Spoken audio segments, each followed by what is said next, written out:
O futebol feminino no Brasil vive um momento de crescimento e reconhecimento que jamais foi visto. É a profissionalização, é a busca por igualdade, mas o que será que acontece quando uns clubes mais ricos e populares do mundo, um verdadeiro gigante do esporte, decide pisar no freio desse avanço? Você já parou para pensar no que está realmente por trás de um termo burocrático como readequação orçamentária? Fica comigo até o final desse vídeo, porque a história de hoje não é apenas sobre números e cortes de verbas. É sobre legado, promessas quebradas e a luta diária pela estrutura que o futebol feminino merece.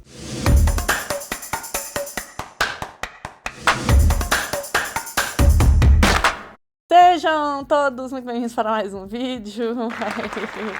Eu sou a Isabela e esse é o seu canal Referência em Esportes Femininos. E se você também acha que já passou da hora das mulheres terem o destaque que elas merecem, então já se inscreve neste canal, ativa o sino para fazer parte comigo desta comunidade que evangeliza e propaga e dissemina a palavra do esporte feminino. Clube de Regatas do Flamengo. Falar de Flamengo é falar de paixão, de títulos e de ser o time de massa. É, por natureza, um celeiro de grandes histórias e grandes feitos. Mas se a gente for dar um zoom na história do futebol feminino rubro-negro, a coisa não é tão simples. O Flamengo, assim como a maioria dos clubes brasileiros, teve passagens esporádicas e projetos que iam e voltavam. Por décadas, a modalidade foi tratada como uma obrigação e não como prioridade. Foi apenas na última década, impulsionada pela obrigatoriedade da CBF para que os clubes da Série A tivessem equipes femininas, que o projeto ganhou, de fato, uma estrutura mais sólida e contínua. Em 2015, por exemplo, o rubro-negro firmou uma parceria vital com a Marinha do Brasil através do Cefam. Essa fase foi crucial porque deu ao clube uma base de atletas militares e a sustentação inicial para disputar torneios de forma competitiva. O primeiro resultado expressivo depois disso foi a conquista do primeiro e único título do clube no Brasileirão Feminino em 2016. O porquê de o Flamengo investir além das regras é o reconhecimento de um potencial gigantesco, mas também a pressão da própria história do clube, que sempre pautou por ser o maior em tudo que faz. O problema é que de lá para cá o futebol feminino sempre caminhou em uma corda bamba, lutando por mais espaço, por mais investimento e, acima de tudo, por uma estrutura digna. Longe dos holofotes e do luxo do time masculino, as meninas da Gávea frequentemente treinavam em locais distantes, em condições visivelmente inferiores, uma realidade de desvalorização que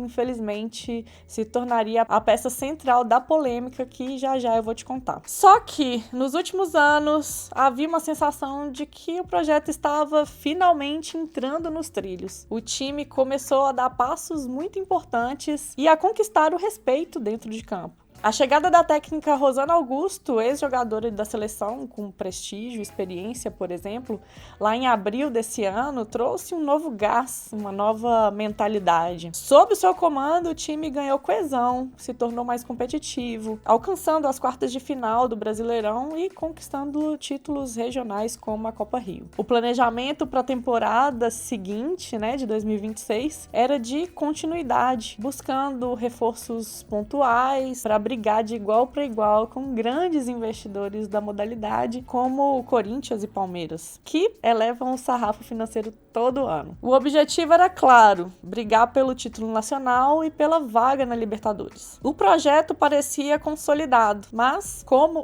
em um roteiro de suspense, o destino tinha uma reviravolta reservada. No auge dessa ascensão e das expectativas por um futuro promissor, o Flamengo soltou a bomba que ninguém esperava e que reverteu o curso dessa história toda. Em um anúncio que pegou todo mundo de surpresa, obviamente, o Flamengo comunicou a saída da técnica Rosana Augusto. E a nota oficial veio carregada de uma justificativa que se tornaria o centro da polêmica e do debate na mídia esportiva. A necessidade de uma readequação orçamentária para a temporada seguinte. Para os torcedores, a mídia especializada e principalmente para quem acompanha de perto a modalidade, o eufemismo não conseguiu esconder a realidade nua e crua.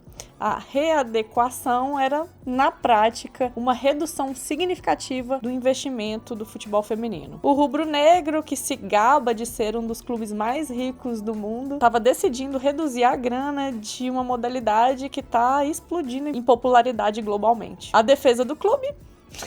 Eles dizem que vão focar nas jogadoras da base, as meninas da Gávea, formadas no clube, e que o objetivo é fazer o futebol feminino andar com as próprias pernas. A desculpa é de que o dinheiro economizado é vital para conseguir o superávit e bancar outros projetos ambiciosos, tipo a construção do tão sonhado estádio próprio. A projeção orçamentária para 2026 simplesmente não estava de acordo com o desejo de ter um time de elite. A saída de Rosana, uma treinadora com ambição de títulos, confirmou essa divergência. E muito mais que isso, a atitude reforça a mentalidade de que o futebol feminino é um projeto secundário, peso no balanço financeiro e não um braço esportivo que merece um investimento compatível com a grandeza da camisa rubro-negra. E a internet, obviamente, explodiu. A galera não popou, chamou a atitude de vergonha, acusando a gestão de sucatear a modalidade e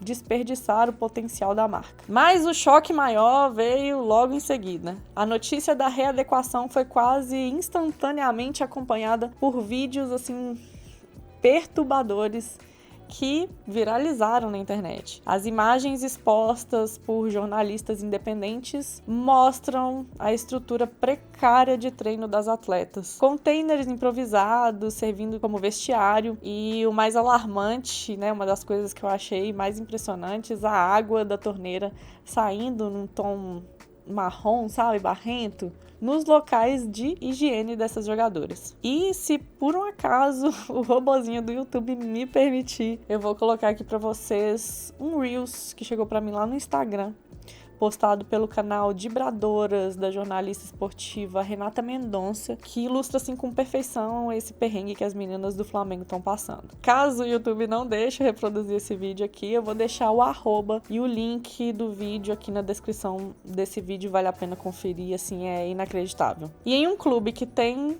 dinheiro sobrando, que tem um CT de primeiro mundo para os homens, oferecer esse tipo de condição insalubre para as mulheres é inaceitável. A desculpa da gestão financeira cai por terra quando o valor do corte é mínimo, mas o prejuízo na dignidade e na saúde das atletas é gigantesco. A atitude vai na contramão de um movimento global, onde grandes marcas e clubes europeus investem pesado na modalidade, atraídos pelo potencial de audiência, de patrocínio e principalmente por uma questão de igualdade e respeito. Essa readequação do Flamengo não é só um detalhe no balanço, é um tropeço feio, um retrocesso que vai contra tudo que a gente está vendo de evolução. E só a título de curiosidade, o Flamengo trouxe o técnico Celso Silva e a técnica Rosana Augusto foi para o Palmeiras,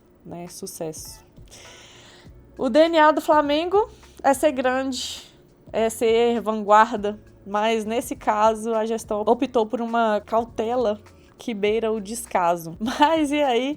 A pressão da torcida vai ser o suficiente para fazer a diretoria mudar de ideia e dar às meninas da Gávea o que elas merecem, que é o padrão Flamengo de qualidade? Deixa para mim a sua opinião aqui nos comentários sobre tudo isso e quando for comentar, não esquece de usar a hashtag Investe no Feminino para que essa discussão ganhe mais força e para saber também que você segurou a minha mão até o final desse vídeo. Aproveita, se inscreve neste canal, ativa o sino de notificação para não perder nada do que rola por aqui e já compartilha esse vídeo com todo mundo que você conhece e me ajuda a disseminar e a propagar a palavra do esporte feminino. Forte abraço!